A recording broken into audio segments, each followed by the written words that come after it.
അസ്സലാമു വറഹ്മത്തുള്ളാഹി വബറകാതുഹു. നമ്മൾ വലിയ വലിയ നിക്കാഹുകൾ കാണാറുണ്ട്, ചെറിയ നിക്കാഹുകളും കാണാറുണ്ട്. എന്താണ് ഈ നിക്കാഹ് എന്നാൽ കേൾക്കാറുമുണ്ട്. ചിലർ വളരെ സ്വകാര്യമായിട്ടാണ്, ചിലർ നല്ല മൈക്കയിലൂടെയൊക്കെ നല്ല ശബ്ദത്തിലാണ് അത് അവതരിപ്പിക്കാറുള്ളത്, നിക്കാഹ് നടത്താറുള്ളത്. എന്നാൽ കാണികളൊക്കെ ഒരുപാടുണ്ടാവുമെങ്കിലും എല്ലാവരും ഒരു അന്തം വിട്ട രീതിയിൽ ഇങ്ങനെ ഇരിക്കുക എന്നല്ലാതെ നമ്മളെ പൊന്നുപ്പ അവരുടെ പൊന്നോമന മകളെ മറ്റൊരാൾക്ക് ഏൽപ്പിക്കാൻ വേണ്ടി, അതായത് അതുവരേക്കും കരളിൻ്റെ കഷ്ണമായിട്ട് പോറ്റി വളർത്തി കൊണ്ടുവന്നതിനെ ഒരവയവം എടുത്ത് മാറ്റുന്നത് പോലെ അങ്ങോട്ട് കൊടുക്കുകയാണ് ചെയ്യുന്നത്, ഒരാളെ കയ്യിലേക്ക് കൊടുക്കുക ചെയ്യുന്നത്. അപ്പോൾ ചെയ്യുന്ന ഈ പ്രതിജ്ഞയുണ്ടല്ലോ, അത് എന്താണെന്ന് മനസ്സിലാക്കാൻ നിങ്ങൾക്ക് ആഗ്രഹമില്ലേ? ഇതാ നമുക്ക് അതിലേക്കാണ് കടക്കുന്നത്. നിക്കാഹ് നമുക്കൊന്ന് കേൾക്കാം. അതിനെ സംബന്ധിച്ച് ഇൻഷാ അല്ലാഹ് ഉസ്താദ് പറയാൻ പോവുകയാണ്. ഇൻഷാ അല്ലാഹ്. ശരി. അസ്സലാമു അലൈക്കും വറഹ്മത്തുള്ളാഹി വബറകാതുഹു. ബിസ്മില്ലാഹി വൽഹംദുലില്ലാഹി വസ്സലാത്തു വസ്സലാമു അലാ റസൂലില്ലാഹി അൽ ഫായിസിന ബില്ലാഹി അമ്മാ ബഅദ്. അസ്സലാത്തു വസ്സലാമു അലൈക യാ സയ്യിദി യാ റസൂലല്ലാഹി സ്വല്ലല്ലാഹു അലൈഹി വസല്ലം. ശബ്ദം ശ്രവിക്കുന്ന സഹോദരങ്ങളെ, വളരെ പ്രധാനപ്പെട്ട ഒരു കാര്യമാണ് ഇന്ന് നമ്മുടെ മുന്നിലേക്ക് എത്താൻ പോകുന്നത്. പലപ്പോഴും നേരത്തെ ചോദ്യകർത്താവ് ഉന്നയിച്ചതുപോലെ പല നിക്കാഹിൻ്റെ വേദികളും പങ്കെടുക്കാറുണ്ട്. എന്താണ് അവിടെ നടക്കുന്നത് എന്നുള്ളത് പലപ്പോഴും നമുക്ക് മനസ്സിലാവാറില്ല. പ്രത്യേകിച്ച് സ്ത്രീകൾക്ക് തീരെ മനസ്സിലാവില്ല. തീരെ സ്ത്രീകൾക്ക് മനസ്സിലാവും. കാരണം ഇപ്പോഴാണ് വീണ്ടും കുറച്ചൊക്കെ ഒന്ന് എന്ത് ചെയ്തിരിക്കുന്നത്, നിക്കാഹിൻ്റെ വേദി കാണാനെങ്കിലും അവരൊക്കെ ഒന്ന് അനുവദിച്ചിട്ടുള്ളത്. ആ മണ്ഡപത്തിൽ നടക്കുമ്പോൾ മറ്റത് അതുപോലും ഉണ്ടായിരുന്നില്ല. സത്യത്തിൽ നിക്കാഹ് എന്ത് എങ്ങനെയെന്നൊക്കെ നമ്മൾ ചർച്ച ചെയ്യുന്നതിന് മുമ്പ് നമ്മൾ ഇന്ന് നാട്ടിൽ കാണുന്ന, ഇപ്പം നേരത്തെ പറഞ്ഞ പോലെ പല വലിയതായ നിക്കാഹുകൾ കാണാം, ചെറിയ ഒതുങ്ങിയ നിക്കാഹുകളും കാണാം. എപ്പോഴും നമ്മൾ മനസ്സിലാക്കേണ്ടത്, നിക്കാഹിൽ ബർക്കത്ത് വേണമെങ്കിൽ അത് മിതത്വം പാലിക്കണം,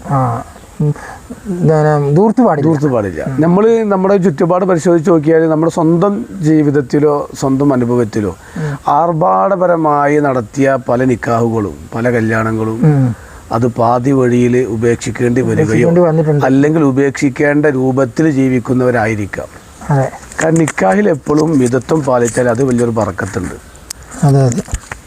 മറ്റുള്ളത് പോലെയല്ല നിക്കാഹ് വലിയൊരു കർമ്മമാണ്. കാരണം ഒരു മനുഷ്യൻ്റെ ജീവിതത്തിലെ പ്രധാനപ്പെട്ട ഒരു കാര്യമാണ് നിക്കാഹ്. അതോടുകൂടെ അവൻ ആരാവാണ്? ബാധ്യതകളും ചുമതലകളും ഒക്കെ ഏറ്റെടുത്ത ഒരു വ്യക്തിയാവാണ്. അന്ന് വരേക്കും സ്വതന്ത്രയായിരുന്നു.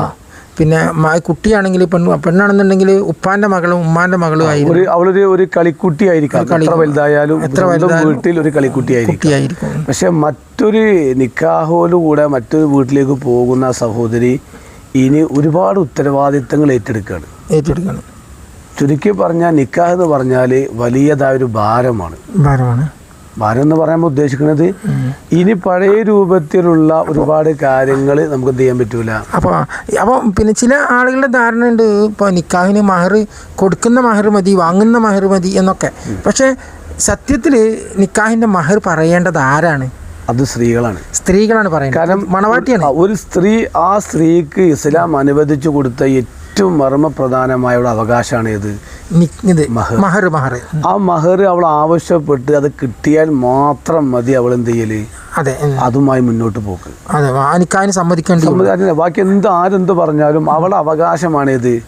ആർക്കും കൊടുക്കാൻ കഴിയാത്തൊരു സാധനം അവള് പിന്നെ ചോദിച്ചാണെങ്കിൽ അത് അവള് വേറെ ഒന്ന് പകരം ചോദിക്കുന്നത് വരെ.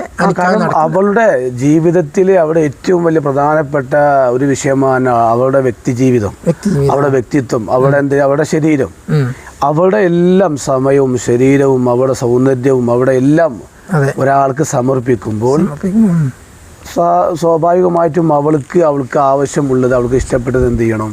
കൊടുക്കണം. അപ്പം മഹറാണ് നമ്മുടെ നാട്ടിൽ എന്ത് ചെയ്യാറുള്ളത്? കൊടുക്കാറുള്ളത്. അത് അൽഹംദുലില്ലാഹ് ഇപ്പം നമ്മുടെ നാട്ടിലൊക്കെ നല്ല റാഹത്തോടെ തന്നെ നല്ല രൂപത്തിൽ തന്നെ മഹർ എന്ത് ചെയ്യാം, കൊടുക്കുന്നുണ്ട്. പക്ഷെ ഇവിടെ നമ്മൾ മനസ്സിലാക്കേണ്ട കാര്യം, മഹർ കൊടുത്ത അതിൽ വിഷയമൊന്നുമില്ല, നല്ല രൂപത്തിൽ പോകുന്നുണ്ട്, കല്യാണം കുഴപ്പമില്ല. പക്ഷെ പലപ്പോഴും നേരത്തെ പറഞ്ഞ പോലെ എന്താണ് ഈ നിക്കാഹിൽ ചൊല്ലി കൊടുക്കുന്നത്, അത് പലപ്പോഴും പല ആളുകളും മനസ്സിലാക്കാറില്ല. ഇവിടെ നമ്മൾ മനസ്സിലാക്കേണ്ട കാര്യം, നമ്മൾ നിക്കായിൽ ഹുത്തുബ ഓതാറുണ്ട്. ഹുത്തുബ ഓതാറുണ്ട് നിക്കായിന്റെ മുമ്പ്. അതിൽ പറഞ്ഞ പ്രധാനപ്പെട്ട കാര്യങ്ങൾ കേട്ടിട്ടുണ്ടോ? എന്താണ്? അല വ ഇന്നല്ലാഹ അമറഹു, അല വ ഇന്നല്ലാഹു സുബ്ഹാനഹു വ തആല അമറന ബിന്നിക്കാഹ്. ഇവിടെ നമ്മൾ മനസ്സിലാക്കേണ്ട കാര്യം 18 വയസ്സ് വരെ പ്രയാസങ്ങളും പ്രതിസന്ധികളും ബുദ്ധിമുട്ടുകളും രോഗങ്ങളും കഷ്ടപ്പാടുകളൊക്കെ തരണം ചെയ്ത് സ്വന്തം വാപ്പ സ്വന്തം ഉമ്മ ഒരു ജീവൻ്റെ ഒരു ഭാഗമായി കൊണ്ട് നടന്ന് വളർത്തിയുണ്ടാക്കി പഠിപ്പ്, അദബ്, മര്യാദ, മറ്റുള്ള കാര്യങ്ങൾ ഇതൊക്കെ കൊടുക്കേണ്ട സമയത്ത് കൊടുത്ത് വളർത്തിയുണ്ടാക്കി ഒരു പക്വതയും പാകതയും എത്തി അത്യാവശ്യം സ്വന്തം കാലിൽ നിൽക്കാൻ കഴിയുന്ന സമയത്താണ് തൻ്റെ പൊന്നുമോളെ മറ്റൊരുത്തർക്ക് എന്ത് ചെയ്യാണ്? പിടിച്ചു കൊടുക്കുന്നത്. നമ്മൾ മനസ്സിലാക്കണം, പ്രയാസപ്പെടുന്ന സമയത്ത് ആരും ഉണ്ടായിണ്ടാവില്ല. ഒരു കുട്ടി, ആ കുട്ടിയെ പ്രസവിച്ചത് മുതൽ ആ കുട്ടി ഒന്ന് വളർന്ന് വലുതാവുന്നത് വരെ ആ വാപ്പി 2 വയസ്സ് വരെ ഉമ്മാന്റെ രക്തം മാത്രം കുട്ടി കുടിച്ചത്. എത്ര കഷ്ടപ്പെട്ടു പാലാണ്. പക്ഷെ ആ പാലായിട്ട് രക്തത്തെ പാലാക്കിയിട്ട് അല്ലാഹു തആല കൊടുത്ത് അവിടെ സംവിധാനിച്ച് അതിനെ ഉമ്മ കൊടുത്ത് 2 വയസ്സ് വരെ നല്ല പ്രയാസപ്പെട്ടു. നല്ല നമ്മൾ എന്ത് ചെയ്തിക്കണ് അതിന്റെ ലോകത്ത് ആര് ഒരു സ്നേഹമായിട്ട് വന്നാലും ഉമ്മാന്റെ പകരം വെക്കാനാവും. നമ്മളെ പത്രത്തിൽ ഒരു ഇതുണ്ടാകും, ഇന്നത്തെ ദിവസത്തിന് പ്രത്യേകത ഉണ്ട്, മാതൃദിനാണെന്ന്. നമ്മൾ അത് മാതൃദിനത്തോട് ചേർത്ത് പറയേണ്ട ഒരു കാര്യത്തിലുണ്ട്. എന്താണെന്നറിയോ? നമ്മൾക്ക് ഒരാളെ സ്നേഹിച്ച് തുടങ്ങുന്നത് കണ്ടതിന് ശേഷം പരിചയപ്പെട്ടതിന് ശേഷമാണ്. ഞാൻ നിങ്ങളെ സ്നേഹിക്കുന്നത്, അല്ലെങ്കിൽ ഞാൻ എൻ്റെ ഭാര്യയെ സ്നേഹിക്കുന്നത്, ഞാൻ എൻ്റെ കൂട്ടുകാരെ സ്നേഹിക്കുന്നത് അവനെ കണ്ടതിന് ശേഷം, അല്ലെങ്കിൽ അവനെ പരിചയപ്പെട്ടതിന് ശേഷം. എൻ്റെ ഉമ്മ എന്നെ സ്നേഹിച്ചത് എന്നെ കാണാത്ത സമയത്തിന് സ്നേഹം തുടങ്ങി, കാണുന്നതിന് മുമ്പ് സ്നേഹം തുടങ്ങിയിട്ടുണ്ട് അല്ലേ? എൻ്റെ ഉമ്മ എന്നെ ഗർഭം ചുമന്ന അന്ന് മുതൽ എന്നെ എനിക്ക് വേണ്ട പരിഗണന നൽകിയ ഉമ്മയാണ്. ഉമ്മ എന്നെ കണ്ടിട്ടില്ല, എൻ്റെ ഉമ്മ എന്നെ മനസ്സിലാക്കിയിട്ടില്ല. അതിൻ്റെ മുമ്പേ എന്നെന്ത് ചെയ്ത് സ്നേഹം നൽകി. അതുകൊണ്ട് തന്നെ ആയിരിക്കും പടച്ചോന് ഇങ്ങനെ പറഞ്ഞത്, ഇച്ഛേ എന്നൊരു വാക്ക് അവരോട് പറഞ്ഞാൽ. അതുകൊണ്ട് വേറെ ഹദീസിൽ നമുക്ക് കാണുന്നത് ഭാര്യയുടെ സ്വർഗം ഭർത്താവിന്റെ കാൽ ചുവട്ടിലാണ്. ഭാര്യയുടെ സ്വർഗം. പുരുഷന്റെ സ്വർഗം അത് ഉമ്മാന്റെ കാൽ ചുവട്ടിൽ തന്നെയാണ്. പക്ഷെ അത് വെച്ചിട്ട് ഭാര്യ ആവാത്ത കുട്ടികളുണ്ട്, അവർക്കും സ്വർഗം മാറി ചവിട്ടില്ല, ഉമ്മാൻ്റെയാണ്. ഭർത്താവ് ആവലോട് കൂടെ പിന്നെ ഭർത്താവിനെ പെണ്ണെന്ത് ചെയ്ത് അത് നമ്മൾ ഈ വിഷയത്തേക്ക് വരുന്നുണ്ട്. അപ്പൊ ഇത്രമാത്രം ഭാര്യക്ക് ഭർത്താവിനോട് കടമുണ്ടെന്ന് പറയാൻ കാരണം എന്താണെങ്കിൽ, ഈ ഉമ്മ 18 വയസ്സ് വരെ പോറ്റി വളർത്തിയ മകളെ ഈ ഭർത്താവായി വരുന്ന ഈ മരുമകനക്ക് ഏൽപ്പിച്ചു കൊടുക്കുമ്പോൾ വാപ്പ പറഞ്ഞ വാക്കുണ്ട്. എന്താണെന്നറിയോ? എന്റെ റബ്ബ് എന്നോട് കൽപ്പിച്ച് പറയുന്നത് അതാണ്. ഈ നിക്കാഹിന്റെ പദം അതാണ്, അമറനാ ബിൻ നിക്കാഹ്. എന്നോട് എന്റെ റബ്ബ് കൽപ്പിച്ചു, എന്റെ മകളെ നിനക്ക് വിവാഹം ചെയ്ത് തരാൻ കൽപ്പിച്ചിട്ടുണ്ട്. അതുകൊണ്ട് ഞാൻ നിനക്ക് എന്ത് ചെയ്യാണ്? അതുകൊണ്ടാണ് തരുന്നത്, അല്ലെങ്കിൽ തരൂല. അതിൽ പറയുന്നുണ്ട്, അഥവാ ഒരുപാട് ഗുണങ്ങളോടുകൂടെ, ഒരുപാട് നന്മയോടുകൂടെ, ഒരുപാട് സ്നേഹത്തോടുകൂടെ ഞാൻ വളർത്തിണ്ടാക്കി എൻ്റെ മകളെ റബ്ബ് എന്നോട് കൽപ്പിച്ചു ഞാൻ ചെയ്യണം, നിന്നെ ഏൽപ്പിക്കാണ്. അപ്പൊ എൻ്റെ റബ്ബ് എന്നോട് ഏൽപ്പിച്ചു, എന്നെ കൽപ്പിച്ചു എന്ന കാരണം കൊണ്ട് മാത്രമാണ് നിന്നെന്ത് ചെയ്യണത്. മനസ്സിലാക്കേണ്ട കാര്യം, വാപ്പാക്ക് ഇനി ആ മകളെ നോക്കാൻ കഴിയാത്തോണ്ടല്ല. 18 വയസ്സ് വരെ നോക്കിയ മകളെ എന്താ വാപ്പാക്ക് നോക്കാൻ ഒരു പണിയില്ല, വിഷമില്ലല്ലോ. ഇപ്പൊ ഇന്നത്തെ കാലത്ത് പ്രത്യേകിച്ച് വാപ്പാര് പിന്നെയും പഠിപ്പിച്ചിട്ടും കുറെ ചെലവാക്കിയിട്ട് വിയർപ്പും കൂടി ചെലവാക്കിയിട്ടാണ്. അപ്പൊ പിന്നെ ഒരു 18 വയസ്സ് കഴിഞ്ഞാൽ അധ്വാനത്തിന് ഫലം മക്കളിൽ നിന്ന് കിട്ടാൻ പോകും. ആ സമയത്താണ് ആ മകളെ വേറെ ആൾക്ക് എന്ത് ചെയ്യുന്നത്, കൊടുക്കുന്നത്. അപ്പൊ അത് ഏൽപ്പിച്ചു കൊടുക്കുന്നത്. റബ്ബിന്റെ കൽപ്പന അങ്ങനെ ഉണ്ട്. അതുകൊണ്ടാണ് അതാണ് നമ്മൾ പറഞ്ഞത് ഉസവ്വിജുക. ഒരു പദം കേട്ടിട്ടുണ്ടോ? നിക്കാഹി ഉസവ്വിജുക വ അൻകഹതുക. ഉസവ്വിജുക അലാ മാ അമറല്ലാഹു ബിഹി മിൻ ഇംസാകിൻ ബിമഅറൂഫ് ഔ തസ്രീഹിൻ ബിഹിസാൻ. എന്നിട്ടാണ് പറയുന്നത് സവ്വജതുക എന്ന് പറയുന്നത്, വ അൻകഹതുക ബിന്തി എന്നുള്ളത്. അപ്പൊ എൻ്റെ മകളെ നിനക്ക് വിവാഹം ചെയ്തു തരാൻ എൻ്റെ റബ്ബിനോട് കൽപ്പിച്ചു. അപ്പൊ എൻ്റെ മകൾക്ക് കൊടുക്കേണ്ട സ്നേഹവും എൻ്റെ മകൾക്ക് കൊടുക്കേണ്ട പരിഗണനയും എൻ്റെ മകൾക്ക് കൊടുക്കേണ്ട നന്മയൊക്കെ നീ എന്ത് ചെയ്യണം. അത് പറയുമ്പോൾ ഈ ഭർത്താവ് പറഞ്ഞ വാക്കെന്താണ്? കബിൽത്തു. ഞാൻ സ്വീകരിച്ചു എന്ന് പറഞ്ഞാൽ ഏത് സ്വീകരിച്ചു എന്നാണ്? ഈ പറയപ്പെട്ട കാര്യങ്ങൾ മുഴുവനും, നിങ്ങളെ ഈ പറയപ്പെട്ട എല്ലാ വിഷയങ്ങളും നിങ്ങളുടെ റബ്ബ് നിങ്ങളോട് പറഞ്ഞ് എന്നെ ഏൽപ്പിച്ച എല്ലാ കാര്യങ്ങളും കബിൽത്തു, ഞാൻ സ്വീകരിച്ചു, എൻ്റെ ഹൃദയം കൊണ്ട് സ്വീകരിച്ചു. അതായത് സഹാദത്ത് കലിമ ചെല്ലുന്ന മാതിരിയാണ്. ഒരു മുസ്ലിമായ മനുഷ്യൻ ഷഹാദത്ത് കലിമ അതോടുകൂടി അവൻ സ്വർഗാവകാശിയാവുകയാണല്ലോ. അതേമാതിരി ഒരു അതോടുകൂടി അവൻ ഭാര്യയുടെ ഭർത്താവായിട്ട് മാറുകയാണ്. ഇനി ഈ വിഷയം അറിയാത്തത് കൊണ്ടാണ് പലപ്പോഴും പല ദാമ്പത്യ ജീവിതത്തിലും പ്രയാസങ്ങൾ. കാരണം ഇതിനെക്കുറിച്ച് ബോധമുള്ള ഒരു ആണാണ്, ഒരു പുരുഷനാണ്, ഒരു പുതിയാപ്പിളാണെങ്കിൽ അവൻ ഒരിക്കലും നിസ്സാര കാര്യങ്ങൾക്ക് ആ പെണ്ണിനെന്ത് ചെയ്യൂല, ഇടപാട് ഒഴിവാക്കുകയോ ഏത് രൂപത്തെ ഒഴിവാക്കലാവട്ടെ അടിക്കലാവട്ടെ മറ്റുള്ള. കാരണം വലിയതായൊരു ഉത്തരവാദിത്വം ഇവൻ ഏൽപ്പിച്ചു കഴിഞ്ഞ് ഇവനത് ഏറ്റെടുത്തു കഴിഞ്ഞ് ഞാനത് ചെയ്യാന്നുള്ളത് ഒരു പ്രതിജ്ഞയാണ്. അത് മാത്രമല്ല, നമുക്ക് എല്ലാവർക്കും അറിയാം, ഇസ്ലാം എപ്പോഴും പറയാറുണ്ട് സ്ത്രീ എപ്പോഴും ഒരു ബലഹീനതയാണ്. കാരണം അവൾക്ക് അവളുടേതായ ഒരു ഹിൽക്കത്തില് സത്യപ്പിൽ തന്നെ എന്തുണ്ട്, ഒരു ബലഹീനതയുണ്ട്. അതുകൂടി അവൻ സമ്മതിക്കുന്നത്. എന്നിട്ടാണ് എന്ത് ചെയ്യണത്, ഞാൻ സ്വീകരിച്ചു എന്ന് പറഞ്ഞു. എന്തെങ്കിലും അവരുടെ അറിവില്ലായ്മ കൊണ്ട് ചെറിയൊരു വിഷയം ഉണ്ടായാൽ അതിനെ ഭർത്താവിന് സഹിക്കാനും പൊറുക്കാനും ക്ഷമിക്കാനും എന്ത് ചെയ്യണം. ഈ പിന്നെ അലാമ അമറല്ലാഹു ബിഹി മിൻ ഇംസാക്കിൻ ബിമഅറൂഫ് ഔ തസ്രീഹിൻ ബിഹിസാൻ, അഥവാ ഗുണങ്ങളും നന്മകളും ചെയ്തു കൊടുക്കാം എന്ന വ്യവസ്ഥയിൽ എന്റെ റബ്ബ് എന്നോട് കൽപ്പിച്ചു നിനക്ക് ഭാര്യയായിട്ട് ഇവളെ തരാൻ, എന്റെ മകളെ തരാൻ. അത് ഗുണം ചെയ്യണോ, അവൾക്ക് വേണം നന്മയും ചെയ്യണം, നന്മയും നീ ചെയ്തു കൊടുക്കണം. അപ്പൊ ആ ഒരു ഉടമ്പടിയിൽ ഞാൻ നിനക്ക് എന്ത് ചെയ്യാണ്, എന്റെ മകളെ നിനക്ക് തരാണ്. അപ്പൊ ഇവന് അതിനാണ് സാക്ഷികൾ. രണ്ട് സാക്ഷികൾ വേണം. ആ സാക്ഷി മുഖാന്തരം ഇവൻ പറയുന്നതാണ് കബിൽത്തു, ഞാൻ സ്വീകരിച്ചു, ഞാൻ അംഗീകരിച്ചു.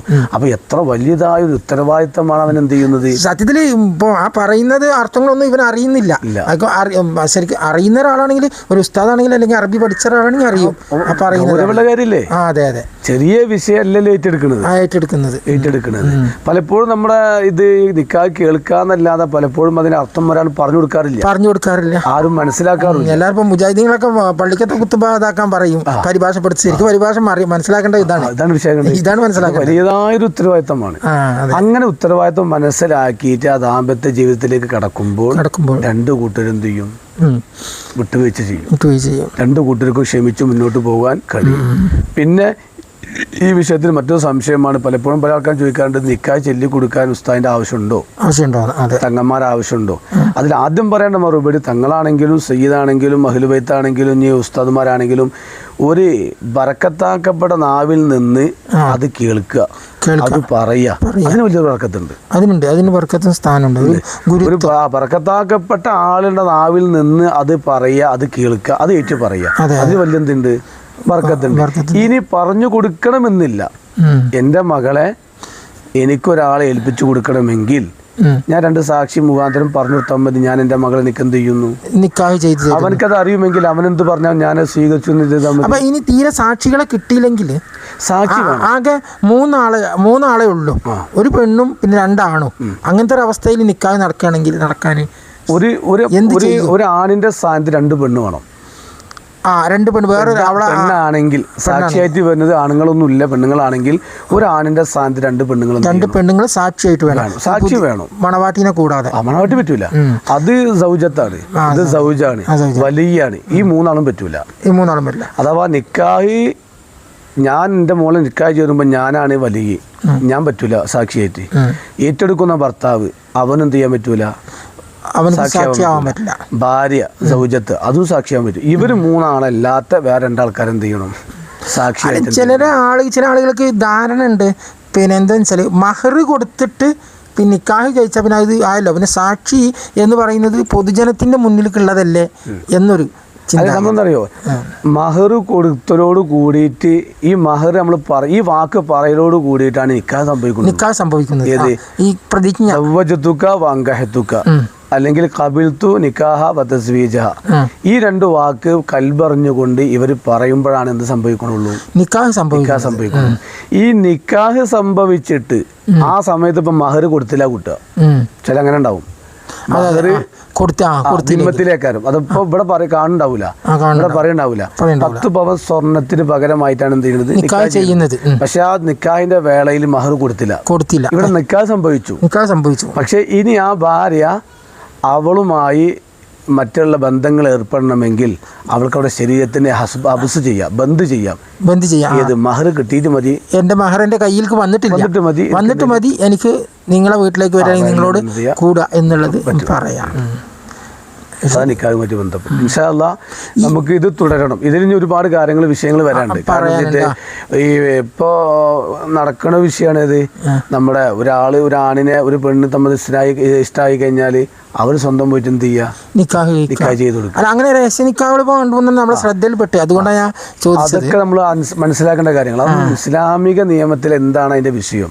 നമ്മളെ മാരേജ് അഥവാ നമ്മളെ അതുണ്ടല്ലോ ഗവൺമെന്റ് തലങ്ങളിൽ രജിസ്റ്റർ മാരേജ്, അത് നമ്മുടെ നിയമത്തിൽ എങ്ങനെയാണ് അത് നമ്മൾ പഠിക്കണം.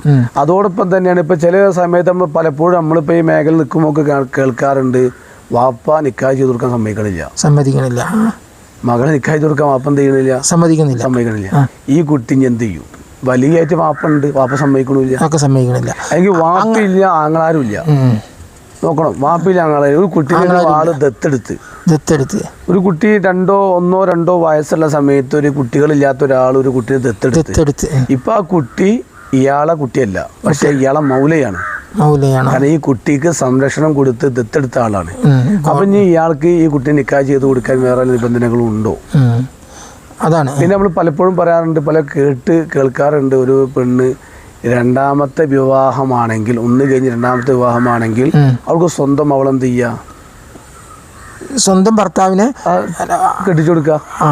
അത് അവിടെ വലിയ ആവശ്യമില്ല, വലിയില്ലാതെ അവൾക്ക് നിക്കാഹ് നടത്താൻ ഒരാളെ അവളെന്നെ ഏൽപ്പിച്ചിട്ട്, അതൊക്കെ നമ്മൾ പറഞ്ഞു.